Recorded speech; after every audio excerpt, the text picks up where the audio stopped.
안녕하세요 여러분, 도쿄민식입니다.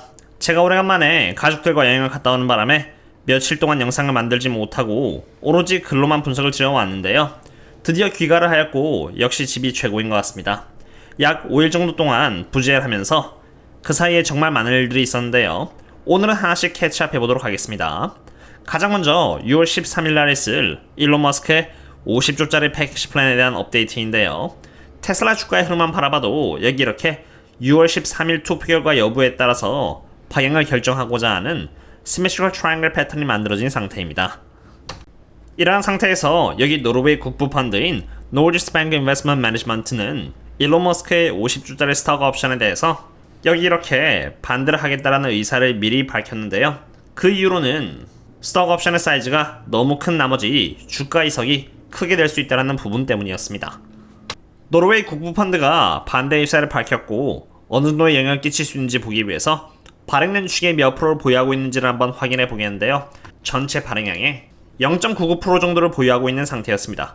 1%가 적은 양처럼 보이지만 사실 결코 적은 양이 아닙니다. 여기 지표는 기관들의 테슬라 보유연항 지표인데요. 노르웨이 국부 펀드는 0.99%로 8위에 위치합니다.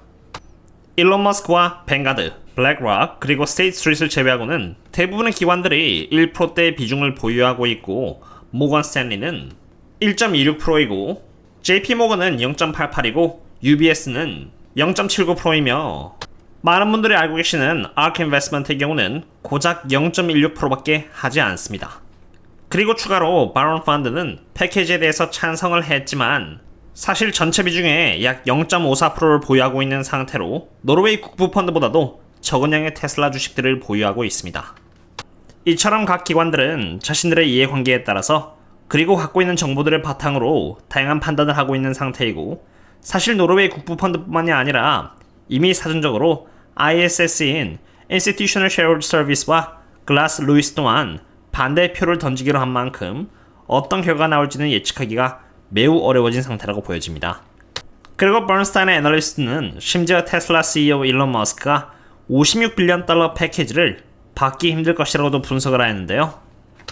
가장 최근 리서치에 의하면은 약 25%의 투자 의결권이 패시브 인베스터에 의해서 보유된 상황인데 ISS와 글라스 루이스의 조언에 따라서 좌지우지될 가능성이 굉장히 높다는 것인데 방금 말씀드렸듯이 이들은 노의 의견을 낼 것이라고 밝힌 상태이고요.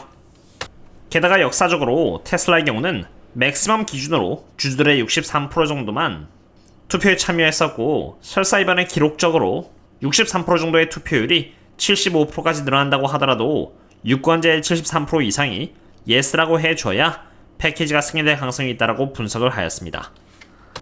만약 이번에 일론 머스크가 옵션 패키지를 받지 못한다면 테슬라에 발행된 주식의 양은 약 9% 정도가 사라지면서 실제로 earning per share의 10% 정도가 높아질 것이라고 내다보았는데 이런 부분은 실적 입장에서는 좋은 부분이고요. 다만 지금 당장의 주가 흐름에서 바라본다면 일론 머스크가 회사를 떠날 수 있다는 가능성에 따라서 약 5%에서 그 이상까지도 하락할 수 있다고 바라보고 있는 상태입니다.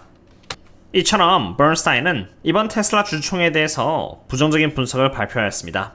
하지만 여기서 알아둬야 하는 것은 버넌스타인의 경우는 테슬라를 상으로 언더퍼폼과 동시에 이렇게 목표 주가를 120달러로 잡은 기관입니다.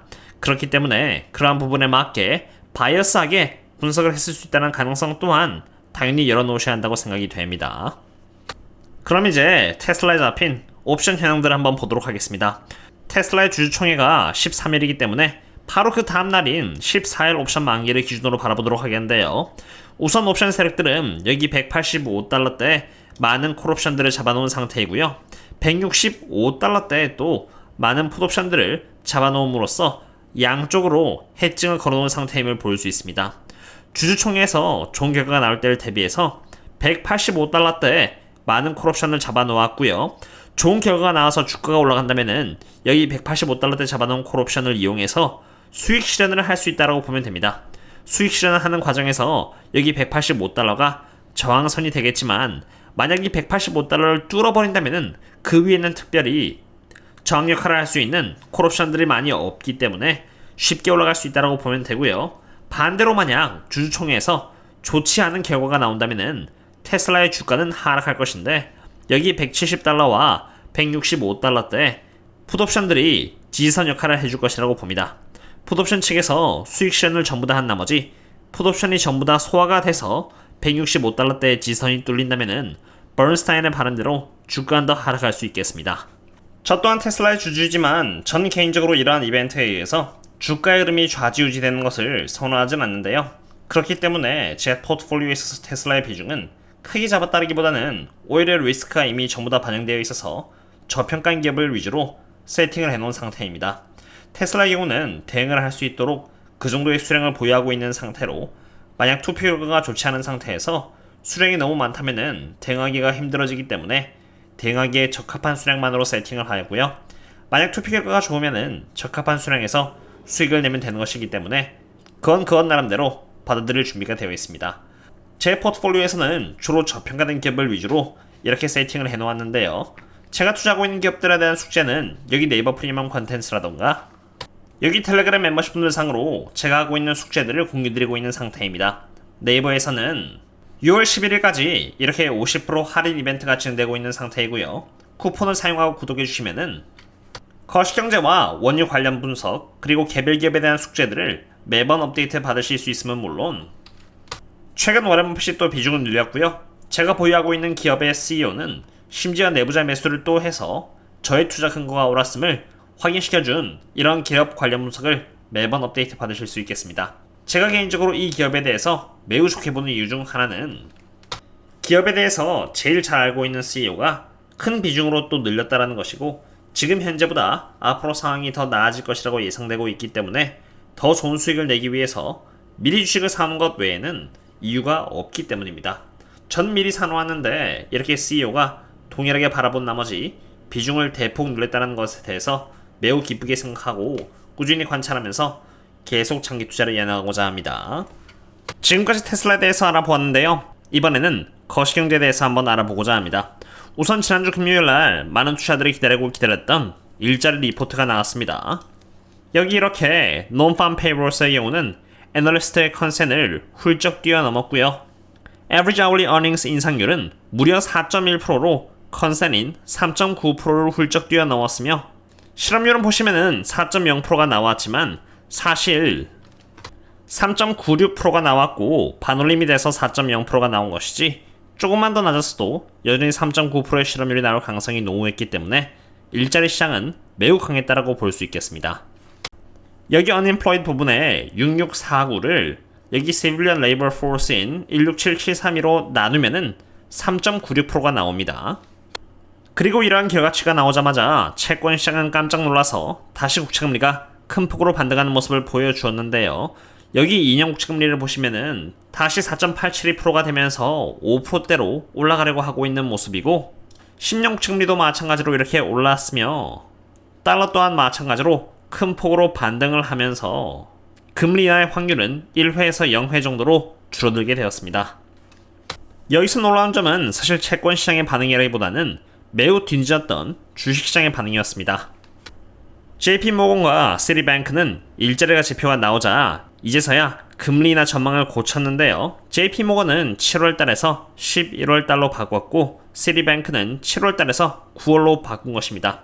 이 말인 것은 채권 측에서는 금리 인하를 맨 처음에 7회에서 3회 그리고 1회로 바라봤다고 할지언정 주식시장에서는 채권 시장에서의 뷰를 인정하지 않고 7월달을 포함해서 금리 인하를 3회를 할 것이라고 지금까지 바라본 것입니다. 실제로 채권의 데이터를 보시면은 이렇게 24년 말까지 4.971%를 가리키고 있는 상태로 이것은 금리 인하를 1회에서 0회 정도로 바라보고 있다는 의미입니다. 지금 5.25%이니 금리 인하를 한 차례 하면은 0.25%가 사라지므로 5%대이니 4.971%가 1회 정도의 금리 인하를 바라보는 것을 의미하는 것이죠. 그런데 잘 보시면은 채권 시장의 이러한 전망은 사실 24년 4월 때부터 발빠르게 그러한 확률을 점쳐왔습니다. 하지만 주식시장은 달랐습니다. 여기 데이터를 보시면은 주식시장은 24년 4월을 기준으로 대다수의 월간은 3회를 할 것이라고 전망을 해온 것입니다.